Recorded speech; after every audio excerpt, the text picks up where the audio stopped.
Okay, let's get started. Let's get bigger. Start by going over the homework.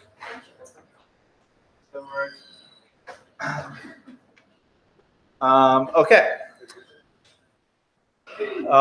So reading the data, this is this high school and beyond subset where you had people, some of which were in honors composition class, and so they are sort of defined as having y = 1, and then they're matched with someone who is in the same program and on the same gender who is not in the honors composition program, and then you want to do a variety of things. Possibly this could be one component of it, modeling from that. So it did not output my STAM file. Did I include my STAM file?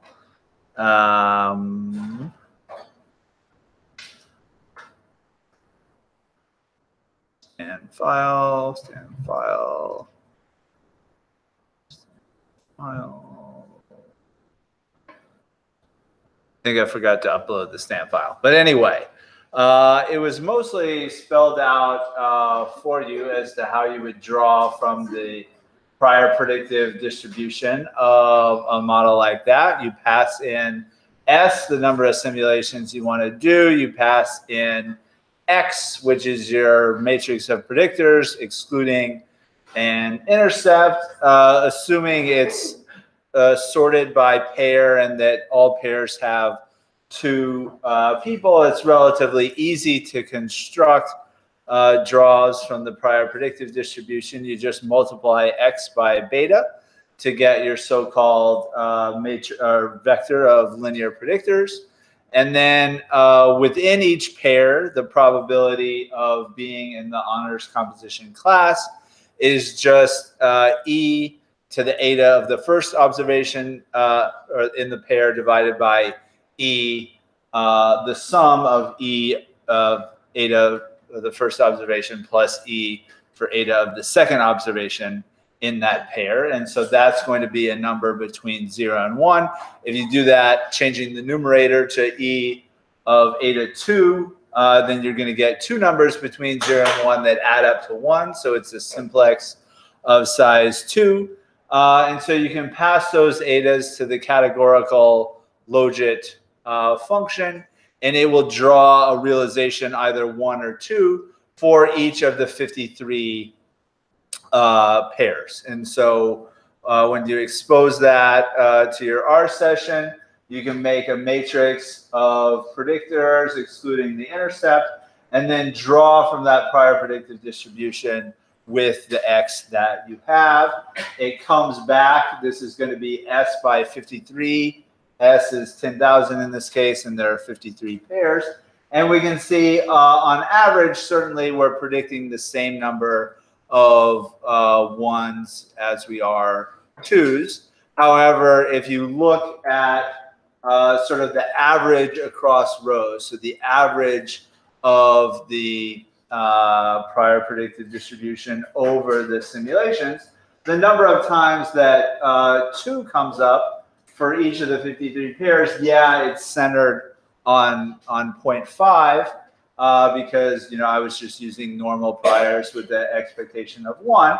But on some realizations from the prior predictive distribution, only 20% or so of the 53 pairs is the second person in the pair chosen to be in the honors composition class. But on the other side of the coin, sometimes up to 75%, 80% of the time is the second observation predicted to be in honors composition under our prior. And so you need to calibrate the standard deviations of your normal priors on the coefficient estimates, depending on if you think it's reasonable based on how similar or how different you think the people in the study would be, that 20% of the time it could all be the second person in the pair being chosen for the honors composition class, or or something like that. So, you know, how much, and, you know, at the extreme, sometimes all the people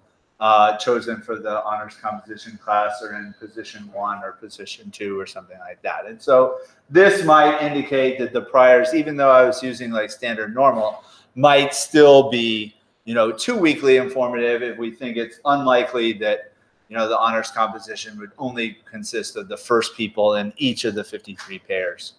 Or something like that. But overall, this looks, you know, kind of reasonable, and kind of reasonable is really all you need for a prior predictive distribution in most cases. Now, the exception to that might be sort of the subproblem that we did last when you're actually computing posterior probabilities on models. And in that case, you know, not only do you probably want to pre-register your priors if you were doing this for real, but also you would want to think very, very hard about what those should be. And, you know, kind of mostly right probably won't be adequate for something like that. So moving on to the second part, estimating the model. Notice a small bug in rstanarm that if you wanted to do some of the posterior predictive, posterior linpred with new data, you need to explicitly put -1 in the formula, even though it takes out the intercept if you accidentally put 1 in. And also the diagnostic file pertains to this posterior probability over models thing that we'll get to in a second. So we're basically saying, given that we have 53 pairs and exactly 1 person per pair is going to be in the honors composition class, which student is it? And we're saying those probabilities are a function of the student's race, socioeconomic status, and their scores on reading, writing, math, science, and social studies tests. We pass in the data. We say what are the strata, which is the pair ID, needs to be sorted in order from first stratum to last stratum. We use QR equal true to get better performance, even though this tends to work pretty well even without it. Specify a seed in order to make the knitting deterministic. If I haven't said this before, Stan uses its own random number generator that's separate from the random number generator in R. So just because you do like set.seed equals something at the top of your R markdown file, it doesn't mean that the Stan draws from the posterior distribution, if you're estimating stuff in Stan, are going to be the same every time you knit the file. Now, they should be from like the same distribution, but if you want them to be literally the same, you also have to pass a seed to the Stan fitting function, which is what I've done now. So third part of the problem, interpretation. This was the thing that led to the most questions on Piazza this week, even though I basically said in the assignment that you're going to have to think about this a little bit differently, because a Clojure model is different from like a regular Logit model. And so we shouldn't do, and indeed we can't really do, what we might ordinarily do, or what we've done a number of times in previous weeks in this class, like estimate the probabilities with the variables as they are,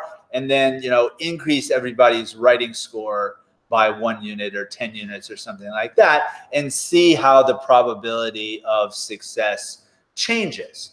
But in the case of a conditional Logit model, by construction, there's going to be exactly 1 success and exactly 1 failure per pair. And it's just the task of the model to pick the probability of which one of those being in the honors composition class. And so if you take everyone in the whole sample and increase all their writing scores by 10, that literally does nothing to the probability that the first person will be in the pair will be selected to honors composition, because both the first person and the second person had their writing score increased by 10 or whatever, multiplied by the coefficient on writing score. But that's just going to change the numerator and the denominator by the same multiplicative factor, which will cancel. And so that, like, numerically does not change the relative probabilities of the first person and the second person in the pair being chosen at all. So you have to ask somewhat different sorts of questions. So we can get posterior limb pivot transform equal true to sort of give us a baseline. Another thing, you don't need to plot stuff for all 106 students, because within each pair, it's mutually exclusive. The probability on the first one is just 1 minus the probability on the second one. So here I've plot only the people who are not in the honors composition, but what is their probability that they would be in honors composition given the predictors that they have. And as you can see, with just the data as they are, they're estimated to have a very small probability of being in honors composition, and thus you would conclude that there's something about their predictors that differs from the predictors of the people who were actually selected to honors composition, but it has, a little bit of a tail here. Then we might ask a question, well, what if both people in the pair had the same writing score? So rather than increase everybody's writing score by 10 and ask what would happen, which is nothing, what if you sort of reduce the bigger writing score and increase the smaller writing score such that they were the same within each pair? And so that can be accomplished by that AVE function in R, which takes as a factor a grouping variable. And so you sort of do the same thing again, now, subtracting, and we get the change in the probability among people who were not selected for honors composition, if they had the same writing score as the person who was. And there's certainly, some people, for reasons other than writing ability, have a very small chance of being selected. But now, there's more probability going on. There's a, second mode over here that, where you can say, okay, for the people who didn't get selected to be in the honors class, if they'd had the same writing score as the people, who did, all of a sudden that person would now have a good chance of being selected, because they're the same on writing, but maybe they're superior on some of the other variables. And so you can do stuff like that, but bottom line, you have to be manipulating the variables within each pair rather than doing some sort of constant shift to both of the observations within each pair.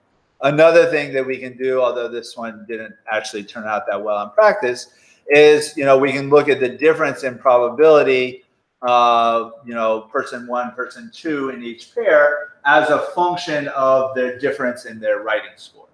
So just, in the observed data. And again, you can see over here for people who have kind of a smaller difference between person 2 and person 1 in the writing score, there's, some probability that's not just all jammed up against 1. But if you get over here to like difference in writing score of 15 or something like that, it's basically with probability 1 that the second person is going to be chosen for honors writing.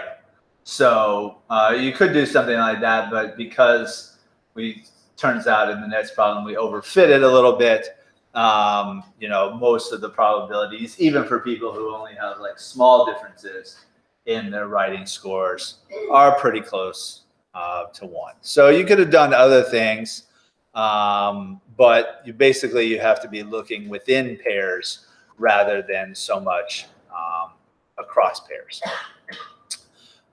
So sort of related to that, people were asking, well, how can I tell whether my model has overfit? And, doing things like we've sort of done in the last few weeks of, is like, can I make some sort of 50% interval and catch 50% of the outcome?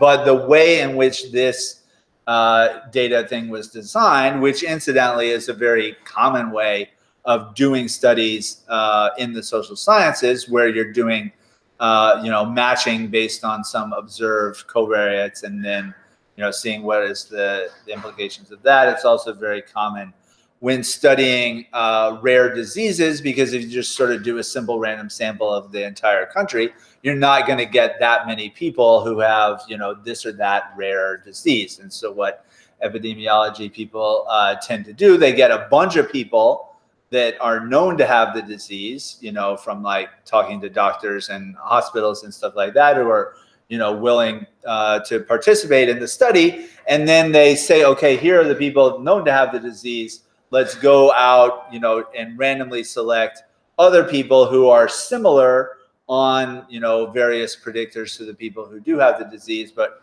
we're selecting them from the general population and they don't have the disease. You get this one-to-one matching, or maybe, you know, one person with the disease with 4 people who don't have the disease, something like that. And then, you know, go on to assess predictors and, you know, whether they make a difference and things like that. But in these sorts of designs, exactly half of the people in this one are going to have y equal 1, and exactly half are going to have y equals 0. That's true in the data. That's also true in the model. So for this particular model, by definition, it cannot overfit or underfit in the data that you condition on, because it's going to tell you, you know, half the people are selected, half the people are not. Now, that doesn't mean that you would predict a new pair of people all that well on the basis of conditioning on the data that you have. And so one way of approaching this, because it's a pretty small data set, is entirely feasible, is to literally do leave one out cross-validation. And so you can call the update function with a subset, you know, exclude the jth pair, also make diagnostic file equal null so you don't overwrite your previous diagnostic file, so you can use that later, and then call the log likelihood function on the left out pair. And that basically gives you the log predictive density if that observation was left out and you conditioned on all the other observations. The expectation of the log predictive density is what, you know, Lou gives you, the Lou package gives you another way of estimating. You know, in cases where you don't have that many pairs, you can just do it exactly like this. So return the log likelihood, and then we can compare that to the probabilities that we get when we condition on all of the data, just doing E to put it on the probability scale, rounding it a little bit so we don't see, you know, way too many digits. And you see for a lot of these ones where the probability that the second person is chosen is basically very high, turns out to be, you know, pretty similar. But there's some of them like this. We condition on all the data. We say, okay, in the third pair, the second person is, you know, likely to be chosen for the honors class with probability 921. But if we omit the third pair, estimate it with all the other 52 pairs, and then predict, the probability is much smaller, only 0.627 on average over the 4,000 draws from the posterior distribution that we obtain. And the same, but even more so in, you know, some of these like this. And so it seems that the original model that we fit was overfitting on quite a few of the pairs. And that may very well be due to the inclusion of the race variable, which is something that's obviously extraordinarily common in social science research. But this particular study, it didn't have that many people who were non-white. And so my suspicion is, if you looked more carefully at some of these pairs where, you know, the probability when you condition on all the data is a lot different than the probability when you leave one of those pairs out, you know, the pairs that have, you know, some combination of race categories where it's like that's the only pair where there's one person who's African American and another person who's Asian. If you only have like 3 or 4 people from each minority race group in the study to begin with, you're not going to have that many pairs where, you know, you have a pairing like that. And as a consequence, the coefficients on the dummy variables for the race variables may be sort of overly influenced by a few of the pairs in the data. Questions? Becca? Is it like a Bayesian overfitting if posterior distribution is more narrow in the original model than in like a leave one out? Like, is that something we should also be considering?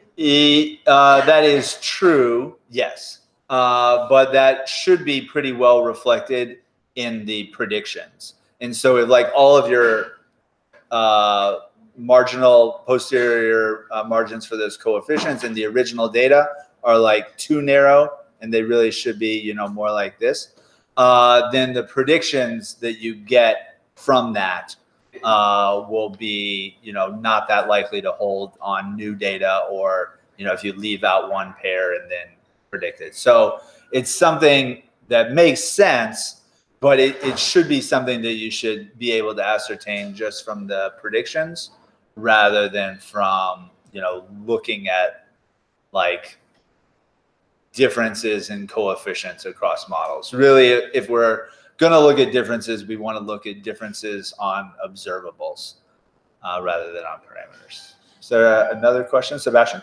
Is there one thing I have difficulty with? This is also a problem with the PIC, is that it's not very even scale. I have no idea what numbers mean. So like this is sort of a very soft way of looking at it.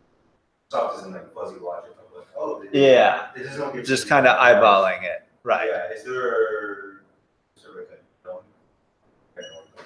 number way of looking at it that's? You could, you know, you don't have to look at like all 53 pairs. You could sort of count up the proportion of times that the thing on the right is lower than the thing on the left. If the model was fitting well without overfitting, it should probably be about 0.5. You know, sometimes it'd be a little bigger, sometimes it'd be a little bit smaller.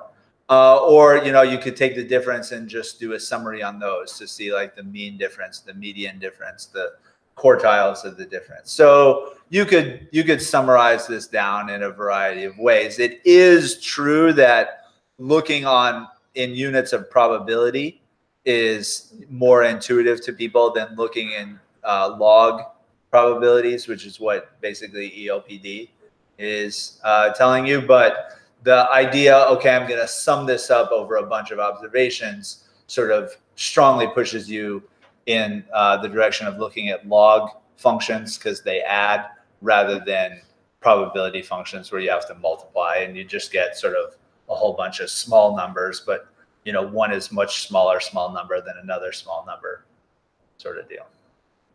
Okay, so it looks like we overfit a little bit. We could estimate a model that takes out reading score just by putting negative read in there. And when we start to calculate the loose stuff, we're getting all kinds of, you know, warnings. Some Pareto K values are too high. Might look at some of these plots.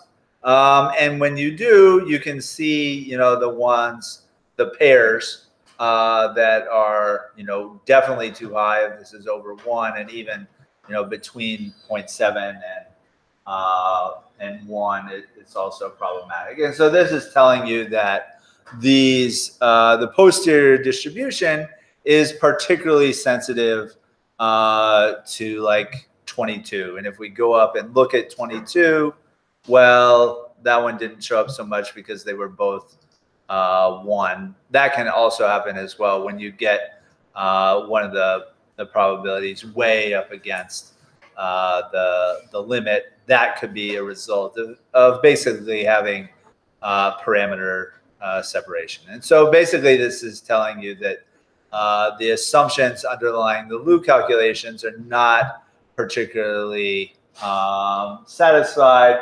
Same for model number 2, although, well, it's pretty much equally as bad. So this particular comparison doesn't mean much because it's telling you that the assumptions underlying the Lu calculations were not satisfied. And moreover, you could see for yourself that the first model and really the second model that we fit there were perhaps overfitting the data. But if you just ignore all that, which you shouldn't do, you still get a difference in ELPD that's not overwhelmingly larger than the estimated standard error. And so if you take these at face value, we're more or less indifferent, maybe have a slight preference for model 2, just because the coefficient on the reading score variable wasn't all that big. You can calculate stacking weights, but you're going to get the same warnings and the same things apply, that if your Pareto K diagnostic values are high, your posterior distributions are sensitive to particular pairs, and thus the weighting calculation is not necessarily going to be valid.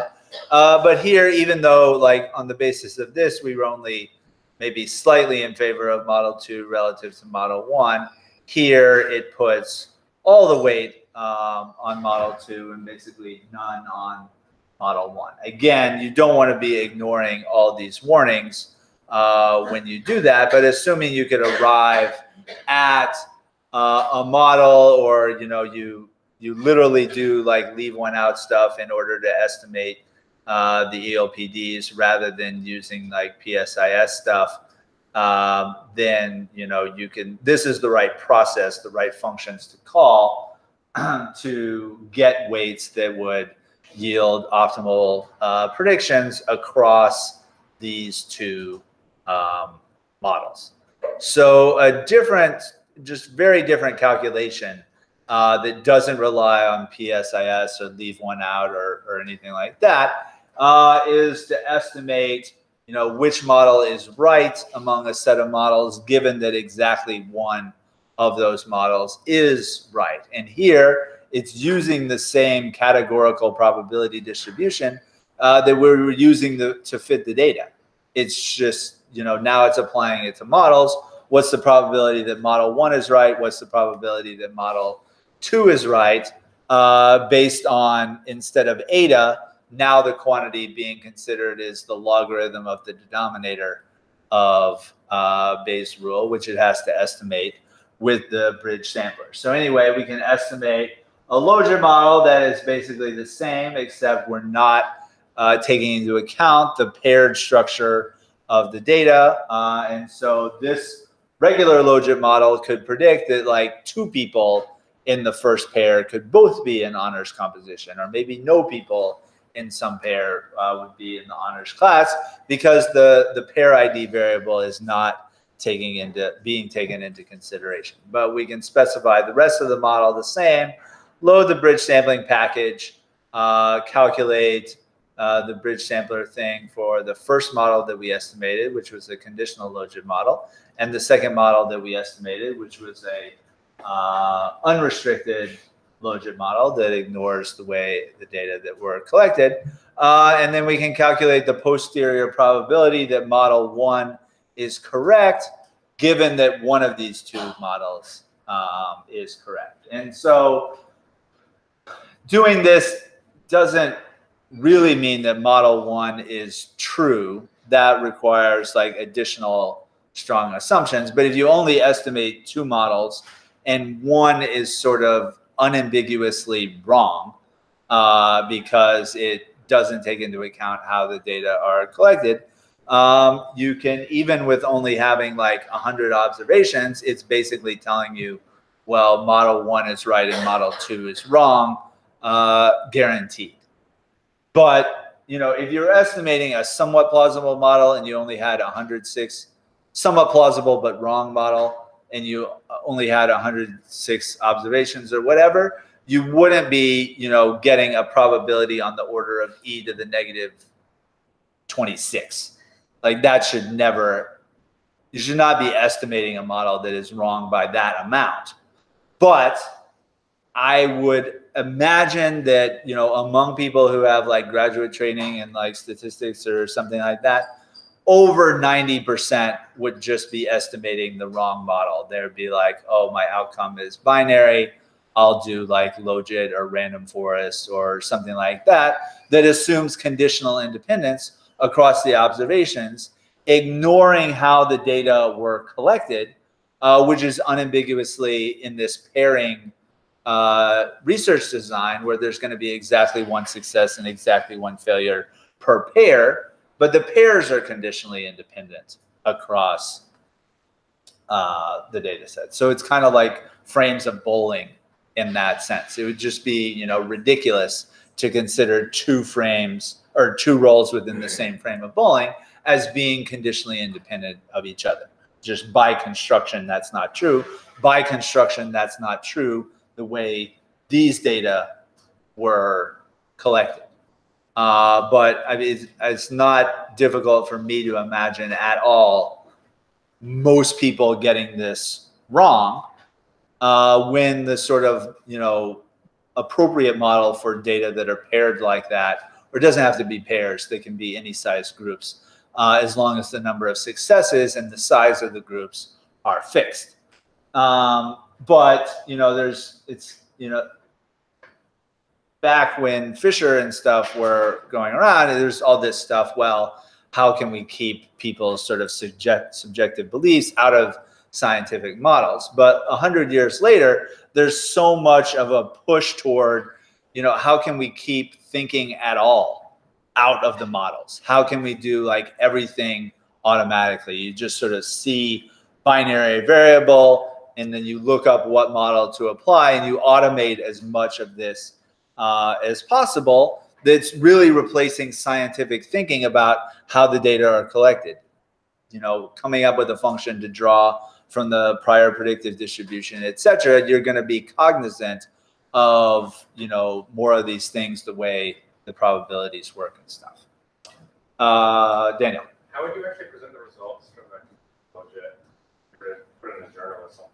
Where do you have a histogram? Well, the journal editors might not be so happy with that. I didn't put out the coefficients.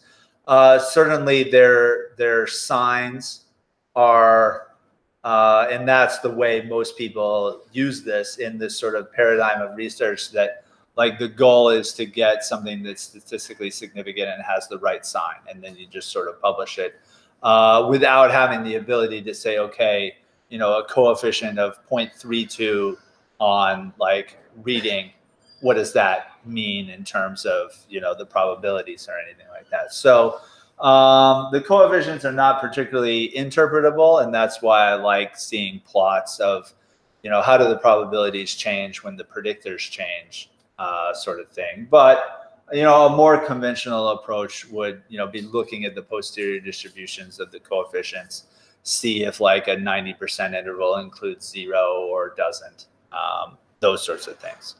But, it's the same sort of thing with everything else, except, linear models, Gaussian outcomes, no interaction effects. That's the only case where like regression coefficients really tell you about the expected difference between, two people that differ on the 1 units. All of these nonlinear models, the coefficient by itself is insufficient to really give you an interpretation. You have to sort of spell out the scenario in which you're evaluating.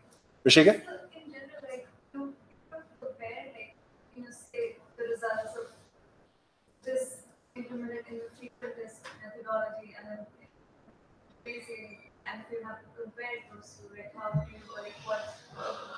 That is common, not because it really would make sense. Like, there's sort of a few situations in which you really are interested in the sampling distribution of the estimator, and you should be presenting frequentist results. There's a lot of situations in which you don't care at all about the sampling distribution of the estimator. You want to make all of your inferences just conditional on the data that you have. Nevertheless, when you write things in journals, you're sort of speaking to people who, only want to hear frequentist stuff or only want to hear Bayesian stuff. And so it's not rare at all to see a paper that includes both, but it's sort of,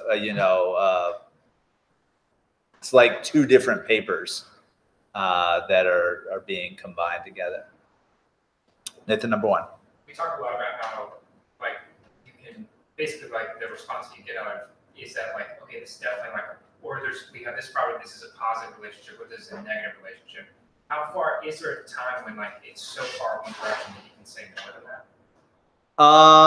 So it's monotonic. If you looked at these regression coefficients, like the negative ones, that means, you have lower probability of being success. Higher ones, you do. So if there was one that was like 100, which there wasn't, that would just mean like if your bigger than the other person in your pair on that variable, you're pretty much guaranteed to be, selected for whatever the outcome is.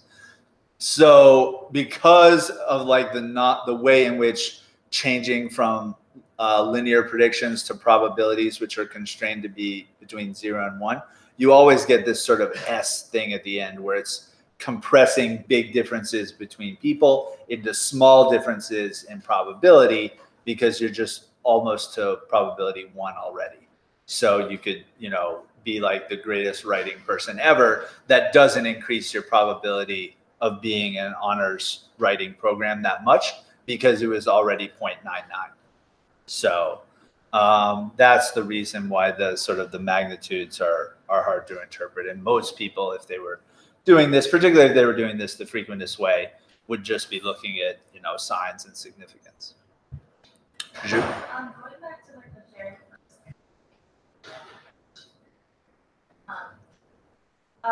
you said, I think I missed whether you put in a vector instead of specifying pairs for every coefficient. Is that what yeah, I just did like standard normal for all of them, but you certainly could pass in different scales, different means. So like for something great, like it's probably not normally distributed, so wouldn't that? So your beliefs about a particular coefficient may be normally distributed. However, you may very well believe that, in honors selection systems, they're more likely to select whites and Asians than they are other people, even if they have like the same test scores and the same socioeconomic status or something like that, in which case you may want to have non-zero means on some of the race variables. So it's like that's a factor variable, right? So yeah. If you wanted to specify that, then you would, I guess, specify like the white, Asian, and then for every single factor within it. Right. So one of them is going to get omitted, so it's the reference category. But anyway, thinking relative to the reference category. Okay, rolling on. The one about crime. So this is, Sebastian? Yeah. Just going back basically to the conditional logic model. So I get the fact that you have if you design your studies, you guys are probably to last one. But the point is, when you have such a small data set and the pairing is only done on a program, you have a lot. You can do a lot of pairs with the same kind of stuff.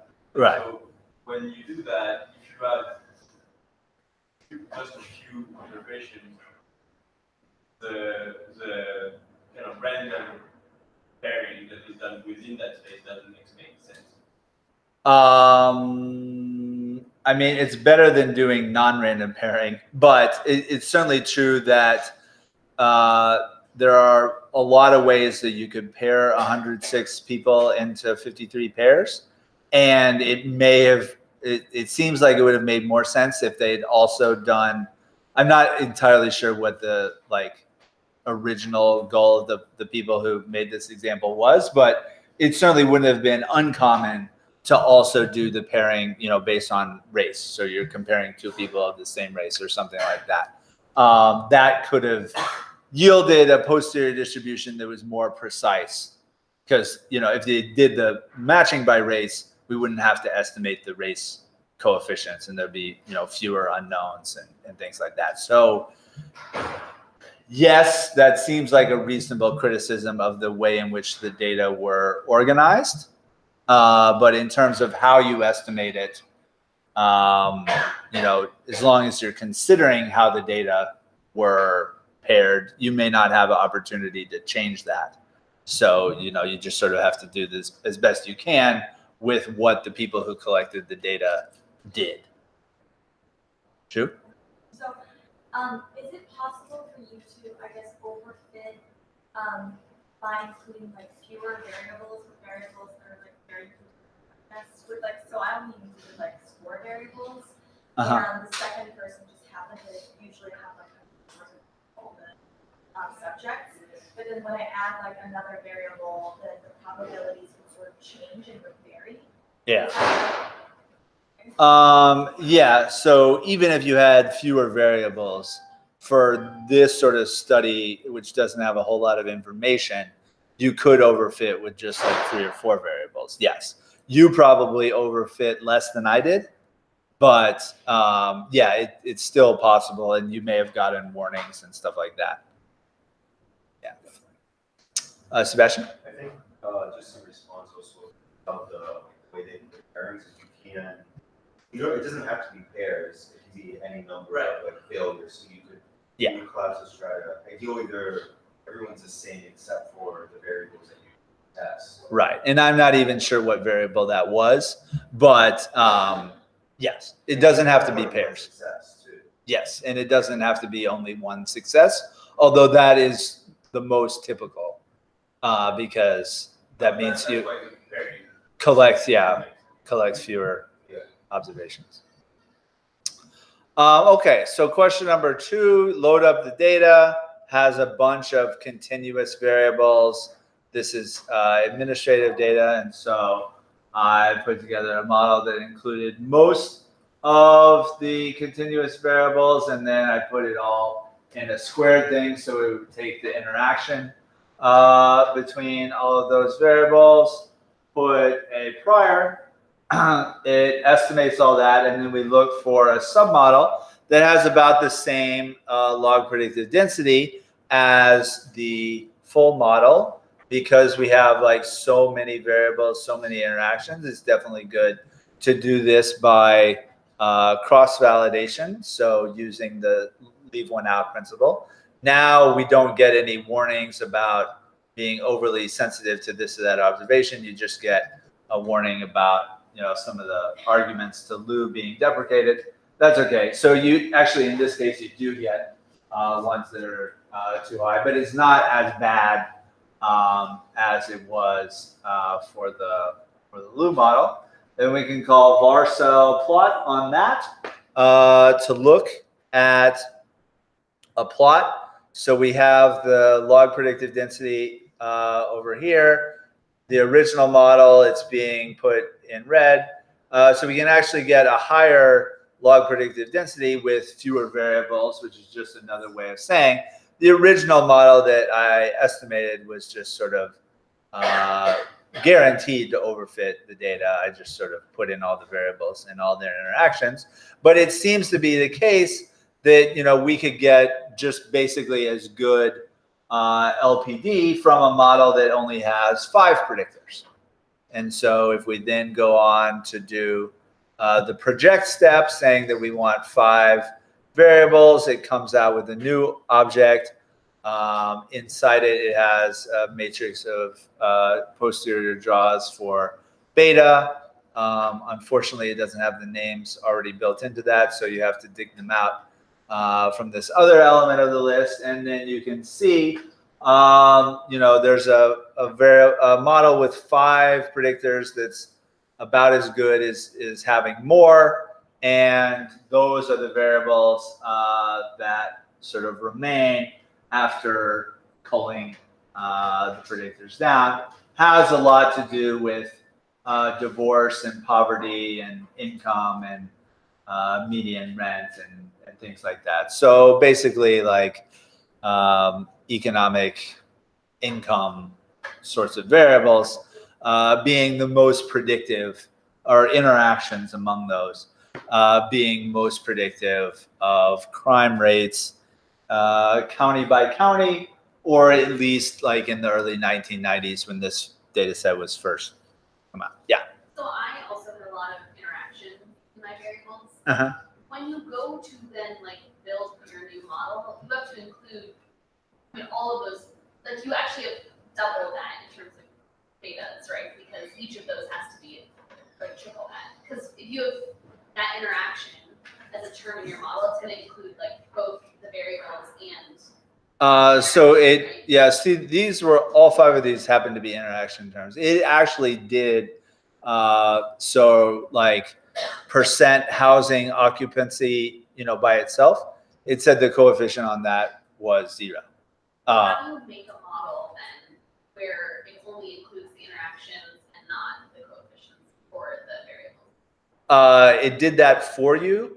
You can do that in R by using the colon thing rather than the star. So when you do star, it includes the product and them separately. But if you do colon, only the product. So again, it doesn't mean that this model makes a whole lot of sense without having the variables separately. Of course, you could go back and put them in, and maybe that makes more sense. This is purely on predictive criteria. But having like 5 variables that does just as good a job as like 600 or something that I originally started with, in a manner of speaking, could be considered progress. All right. Third question was about change of variables. So with all of these problems, if you don't know the distribution of x and y, but you do know the distribution of v and w, which happens to be uniform, in this case, you want to insert v and w into their density, which in this case is standard uniform. So it's just going to have a density of 1 irrespective of what v and w are. But writing v and w not as v and w, but in terms of x and y, so as functions. Stick those in, multiply by the absolute value of the determinant of the Jacobian matrix, which in this case is 2 by 2, for the transformation from x and y, whose distribution you don't know, to v and w, whose distribution you do know. So you take the equations, you square up both sides, you add them together, so x squared and y squared, noting that that's 1, is to get rid of the square root. You get -2 times the log of v. So v written as a function of x and y is e raised to the power -1/2 times the sum of squares of x and y. You can take the original 2 equations, divide them together. The 2 log v square root thing cancels out when you do the division, and you're left with sine over cosine, which is just tangent. And so w as a function of x and y is the inverse tangent of y over x divided by 2 pi. And so when you get to go to take the Jacobian, it's going to have 4 elements. So you can look at the derivatives of those things.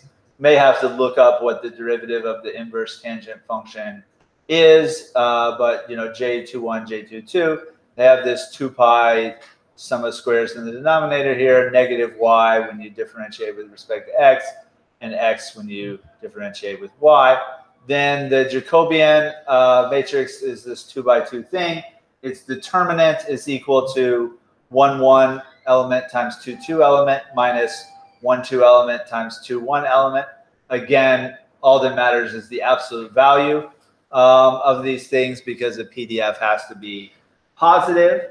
And so you multiply those things together, you find you get an x squared plus y squared in both the numerator and the denominator. Those cancel out, and you have e to the -1/2 x squared plus y squared remaining. Of course, that you can write as e to the -1/2 times x squared times e to the -1/2 times y squared. So you take your 2 pi and separate it out into the square roots of 2 pi in the denominator. Look at what that PDF is, and it's clearly 2 independent standard normals together. So in this case, x and y are actually independent of each other. But in most cases, when we build up a bivariate or multivariate distribution this way, we start with sort of independent v and w, and we do some sort of transformation that yields dependence in the transform parameters, like multivariate normal and all this. The reason why we're doing the transformation is to get a bivariate distribution that has dependence. In this case, this particular thing, which is known as the Box-Muller transformation, is a way of generating draws from a random normal distribution using only draws from a uniform distribution, which are, you know, easy for a computer to do. And this is one way in which not rnorm these days, but rnorm actually used to generate random normal variables using this transformation. Questions? Okay. So jumping into the material for today, I want to talk about hierarchical models with rstanarm. And before we do that, I have to talk about the fact that Columbia developed Stan. I use Stan for business purposes, and that creates the appearance of a conflict of interest. Also, I've been told that I have to announce the fact that the Columbia Student Wellbeing Survey runs now through April 30th, and you can actually start clicking your answers and stuff, and you're automatically entered into a weekly lottery to win an Amazon gift card of $50 or $100. The earlier you participate, the more chances you have to win. So this is a study that's being done by Columbia in conjunction with the people at the World Health Organization, and it wouldn't surprise me if other universities are doing these things as well. Even if I wasn't told that I had to announce it, it would be a good thing to point out because for surveys like this, the conclusions that you reach from them are almost entirely driven by what you think is the well-being of the people who didn't answer the survey. And so when you do models of data for a survey like this, you have to include as part of the model something about what is the probability of the person responding to the survey. And so to mitigate that, they offer, $50 Amazon gift cards. It doesn't say how many are going to win or what is your probability of winning. But in order to induce more people to respond, they do things like that. But it's still not going to be like 100% of people at Columbia are going to be taking this survey. And so that can create a huge amount of bias if your analysis model doesn't take into account the probability that you answer the survey. And for the people who don't participate in the survey, you don't really get data on them directly. And so it's harder, very hard in absolute terms, to estimate the probability of them responding to the survey. All you know is that they didn't. So you have to know something about like the distribution of Columbia students, but hopefully like the registrar knows something about that, and hopefully that is being taken into consideration in May 1st when they start to analyze this. So we'll learn more about those sorts of selection problems, missing data problems toward the end of April. So just to pick it up where we left off, what I think is a very important slide from Tuesday, that Bayesians and frequentists are basically thinking about the same equation in two different ways. For Bayesians, you're conditioning on X and Z, where Z is a matrix that has interactions between all kinds of variables and your group level dummy variables. So conditioning on X and Z, and conditional on X and Z, the errors epsilon are conditionally independent of each other. So you can just do kind of a regular normal likelihood summed up over all the observations. Frequentists, on the other hand, only conditioning on X, integrating B out of the likelihood. So this is the frequentist conditional expectation, and all this is part of the frequentist error term. And because we have this term here, which is just Z times B in a different form, the distribution for the data is multivariate normal, where you have non-diagonal covariance matrices within each group due to sort of the way in which the data are being collected. So both Bayesians and frequentists believe that U is distributed normally. That implies the B's are distributed multivariate normal with some covariance matrix that could be L times L transpose. But frequentists are going to integrate the U's out to get a new likelihood function that they can just maximize with respect to beta and sigma and L. Whereas Bayesians are going to condition on Z, leave the B's in, and just estimate the posterior distribution of beta and B and everything else. So that brings us to probably the most common question on like Stack Overflow in the quantitative methodology section. Should I use fixed or random effects? And this is a disturbingly common question because it should be unambiguous as to what the answer should be from a frequentist perspective, which is the perspective that most of the confused people on Stack Overflow are asking. And so for frequentists, the distinction between so-called fixed and random effects is an absolutely critical one, because beta, sigma, L, etc., these are parameters, and these are fixed across repeated samples from the same population. Now, this sampling strategy may be clustered or stratified or whatever, so you get different schools each time you do the study, but the beta and the sigma remain the same each time you do the study. Whereas the U's and the B's, these things that are like school specific, those change every time you do the study because you get different schools each time you do a two-stage sampling thing. You know, first you draw schools, then you draw people within the schools. And so the U's and the B's, they're part of the error term, and they're considered random variables. Now, and further confusing, if you have a model with both fixed and random effects, which is entirely common place, those are often referred to as mixed models. They have a mix of fixed and random effects.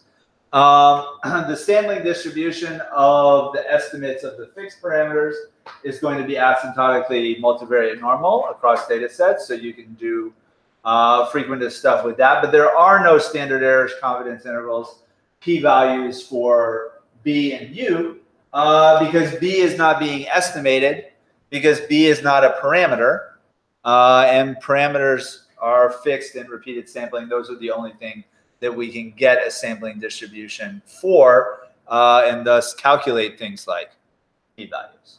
However, if you take a Bayesian perspective, things are a lot simpler, and there's zero reason at all for Bayesians to distinguish between fixed, random, mixed models, whatever, because Bayesians have a prior distribution, a posterior distribution of beliefs about all unknowns, whether it's the B's or the betas or the sigmas or whatever, that can be described by probability distributions. And so if we're going to make a distinction, we should say that beta, sigma, etc., they're common across all groups, whereas, you know, the B's and the U's are specific to the jth group, the jth school, the jth pair, whatever it may be. And so the sort of common and specific mirrors what frequentists would call fixed and random. But again, for frequentists, you're supposed to be considered the distribution of the estimator across data sets. And with Bayesians, you're just considering your beliefs about all of the unknowns, just given the data that you have, without having to imagine, well, what would happen if I did this study over and over again. And so with the Bayesian thing, and we'll learn more about this as we get farther along, you know, everything that's unknown, you can have a belief distribution about. That can be parameters, that could be sort of deviations from the common parameters, that could be true values of missing data, that could be latent data, things like intelligence or something like that that we can't directly measure. It could be true value of data that is measured with error. All these sorts of things, they're just unknowns. And you can have a joint probability distribution that describes your beliefs about those unknowns, and you can update them, update your beliefs whenever you observe new data. Now, yes, Daniel. So what's the answer to the Stack Overflow question about fixed and random? Well, the answer should be, you know, is the thing that you're talking about, would that change every time you do the study? So if you're doing the schools thing, presumably, you know, if you're doing this sort of two-stage design, you're choosing the schools randomly or randomly conditional on their size or whatever. And if you were to do it again, you would get different schools. And so those are changing over and over again. They can't be fixed. But the other, you know, parameters are. Now, usually when they say, well, should I use fixed or random effects, they're talking about the intercept. And should you have the intercepts be part of X or part of Z? Now, if you were doing a design where sort of you choose some schools and then you choose some students and you give them the test. And then next year, you go back to the same schools and choose a different batch of students and give them tests. Now your schools really are fixed. We're talking about a different research design. And in that situation, no, you should not be using a random effects model because those things aren't changing. However, that's kind of a rare research design, even in educational testing, where they would go back to the same schools over and over again. Moreover, from a political science perspective, if we're talking about like, you know, states or, you know, counties or whatever, those are not changing.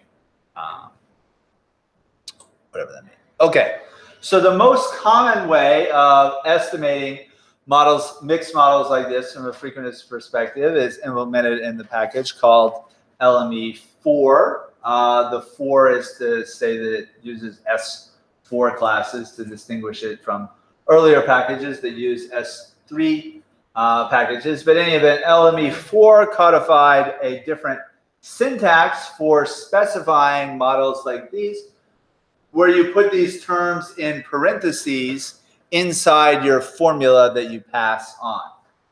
And so something like this, we have parentheses 1 bar G, means let the intercept vary according to the levels of the factor G. And so this is equivalent to this. If you just include one of these, it by default is also going to stick an intercept into X. And so you interpret B as sort of the deviation from beta. You can do this with like nested one factor and another. You can do this with X. So this means allow the coefficient on X to vary by group. And if you don't explicitly exclude the intercept, allow the intercept to vary by group as well. But also to include X as part of the big matrix X. But so something like this means, yes, include a predictor little x in the big matrix X, but also include X in Z, interacting it with all the levels of group G. And if you wanted to say that the intercept deviations and the coefficient deviations are independent of each other, then you use 2 bars. Anyway, this is just additional syntax for specifying mixed models that we've incorporated into rstanarm and a bunch of other packages for estimating models like this. So, example from the reading, tadpoles, as far as I know, don't have anything to do with social science, but I wanted you to see an example of how you could get the same thing that was in the reading using the rstanarm package. So we call stan underscore glmer because glmer is the function that you would call if you were using the LME4 package. Here we have the number of survivors and the number who didn't survive bound together in a matrix. We can use the binomial likelihood for something like that. We have one common predictor, which is the size of the tank that these tadpoles live in, but we're going to allow the intercept for tadpole survival to vary from one tank to the next. And we have a normal distribution of beliefs as to how the tank intercept deviates from the common mean, specify binomial likelihood, etc. So if we can look at the dimensions of the posterior, it's going to have 51 columns. One for the coefficient on the size of the tank, one for the overall intercept, like 48 tank level deviations, and then estimating tau or whatever you want to call it, the standard deviation of the intercepts across tanks. And so we have a relatively large joint posterior distribution that we draw from. If you print out the output, it looks like this. So we had to make this look frequentist, and so the sort of standard deviation of the tank level intercepts is included in the section error terms, because that's how LME4 does it. But you can just think of this as my posterior beliefs about the tank-to-tank standard deviation, in the intercept of log odds of survival. You can see, whether the tank is big or small is not very precisely estimated, but some of the other things might be. In any event, you get about the same output as you do from the rest of the rstanarm functions, but just with this additional thing that there's like 48 tank level intercept deviations that's being estimated, although so they just kind of get summarized here into like 1 or 2 numbers, but certainly if you do, as matrix, you can get at all of them. There's a number of other functions that you can use after calling Stan Glimmer that have the same names as they do in LME4. So one is fix f. In the original LME4 purpose, this was to return the coefficients on x. These are the posterior medians of those. Complementary to fix f, there's ranf. In this case, it's going to have 48 rows, 1 for each tank, giving you the posterior median of each of the B's that shift the log odds of tadpole survival on each tank. And if you add those fixf and ranf together, that is the same as calling coef. And so the betas and the B's have been summed together again. So you're now looking at, something related to the log odds of survival in the particular tank, combining the common parameter with the tank specific intercept parameter, and you can look at those. Well, this column and that column are exactly equal. That's just showing you that coef is the sum of fixf and ranf. You can do the same posterior predictive distribution stuff with these models as you can with other kinds of models that are estimated in rstanarm. And so here, this is the density of the actual value y and dark lines here, and we have 20 or so realizations from the posterior distribution. Seems to indicate we're capturing this fairly well. You can do some loot stuff, which we'll have to talk about next week. Just briefly, I wanted to show you a similar sort of model where we're allowing, this one has to do with chimpanzees.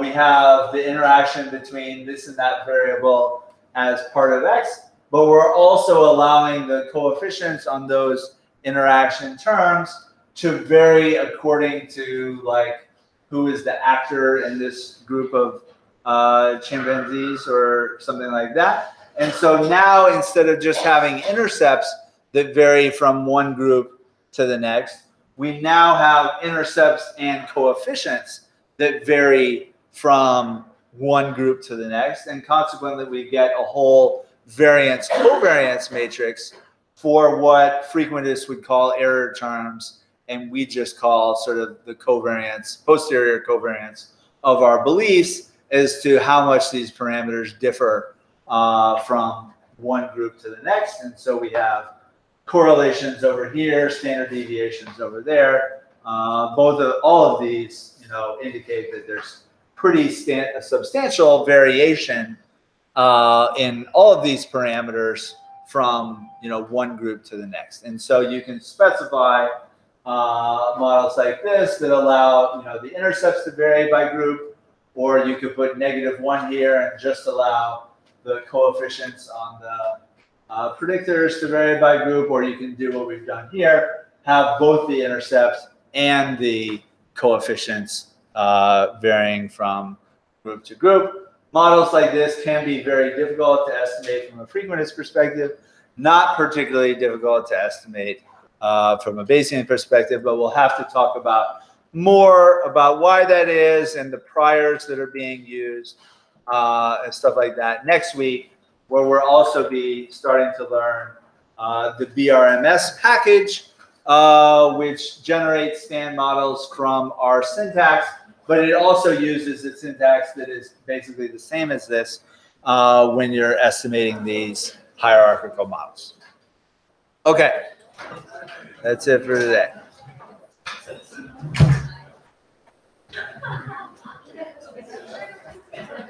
I just wanted to ask.